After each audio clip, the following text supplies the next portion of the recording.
I don't know why I did it. Maybe I was chasing some kind of thrill, something to make me feel alive again. But as I lie here, entombed in 6 feet of earth, I realize now I've made the worst mistake of my life. It started with a flyer, crinkled, half-ripped, taped to a lamppost near my apartment. Wanted, volunteer for extreme survival experiment, $50,000 compensation, 72 hours underground, all safety measures provided. I laughed at first, thought it was some viral stunt, but I took a photo of the flyer anyway. That night, I couldn't stop thinking about it. I'd just been laid off. Rent was overdue. My credit cards were maxed. 50 grand for 3 days underground. I could handle that. The application process was weird.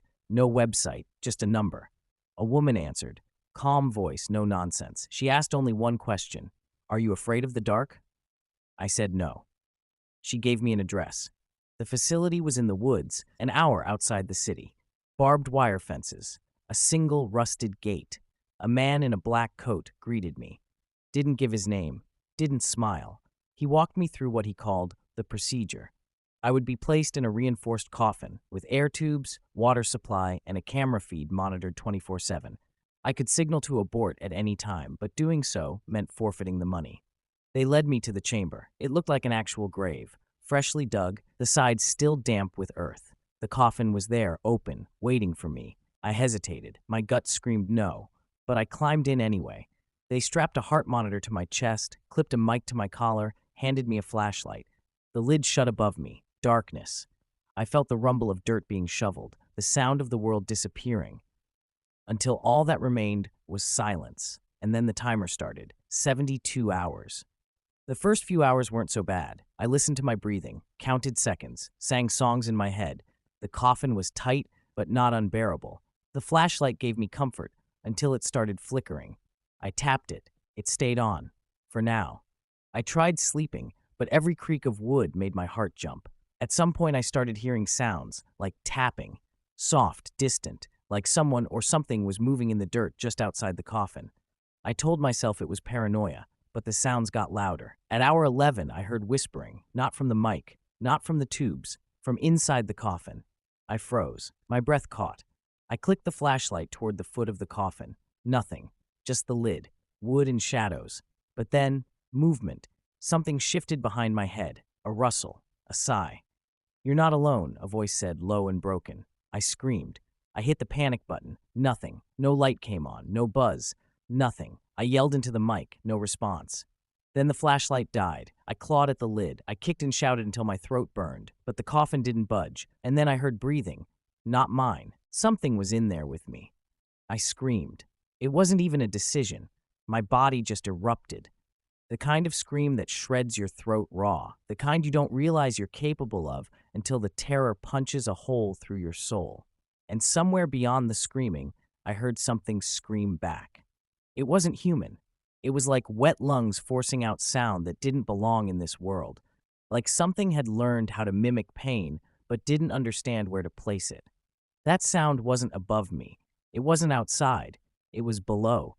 And then the coffin shook. It wasn't my panic anymore. It was something pressing upward. I could feel it, wood groaning, the hinges straining. I started kicking at the lid above me, forgetting the whole point was to stay buried. Dirt poured in through the cracks, clogging my mouth and nose.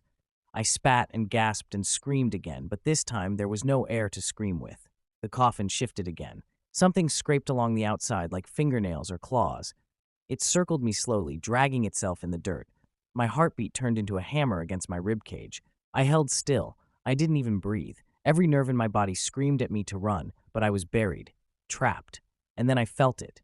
Breath on my feet. It was hot, wet, rhythmic, like something was sniffing me. I froze, and I swear my heart stopped completely when it began licking the wood near my shoes. The sound was sticky, obscene, like a dog with no bones in its jaw. Then, silence. A pause. That was almost worse.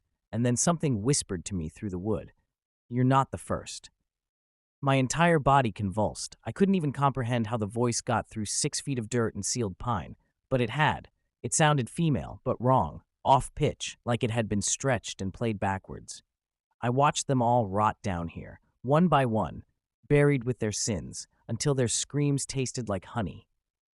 I started punching the lid above me, no longer caring about the cameras, the experiment, the money. Dirt cascaded in like a river. I screamed for someone to dig me up, to please get me out. Silence, and then the voice again, closer this time, inside the coffin with me. You volunteered. The light in my coffin flickered and died. Pitch black. And then, breathing. Inside. On the other end of the box, I kicked, I thrashed, I clawed my arms bloody trying to push the walls apart. The coffin felt smaller now, warmer. The air tasted like rot and mildew and something worse, something alive. I felt something cold slide across my leg, then another across my chest. I wasn't alone anymore. The thing in the coffin whispered to me for hours. I couldn't move, couldn't scream. I just lay there, twitching, as it told me every detail of the others it had fed on. Some had lasted 3 days. Some had clawed out their own eyes to stop seeing it in the dark. One had bitten off his own tongue, just so it would stop whispering. You'll last longer, it told me. You're strong. Then it laughed.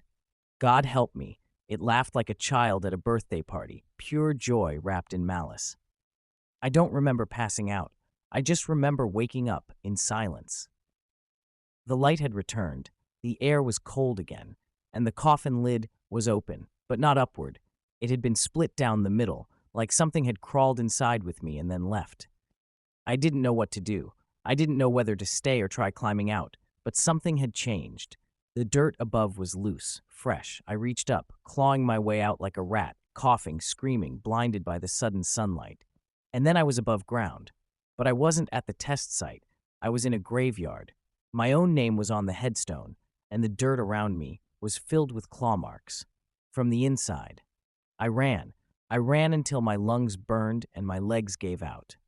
No one believed me when I finally made it back to town, covered in blood and mud and screaming about the thing that lives in the earth. They said I had a psychotic break, that I imagined it, that the footage showed nothing out of the ordinary. But there's something they won't explain. Every frame of the recording after hour 36 is black, just pitch black, no audio, no light, no data, just a faint scraping sound, rhythmic, constant, like something moving inside the coffin, but only after I stopped moving. Now I hear it when I sleep. I feel dirt in my sheets, cold breath behind my neck, and every night I wake up a little deeper.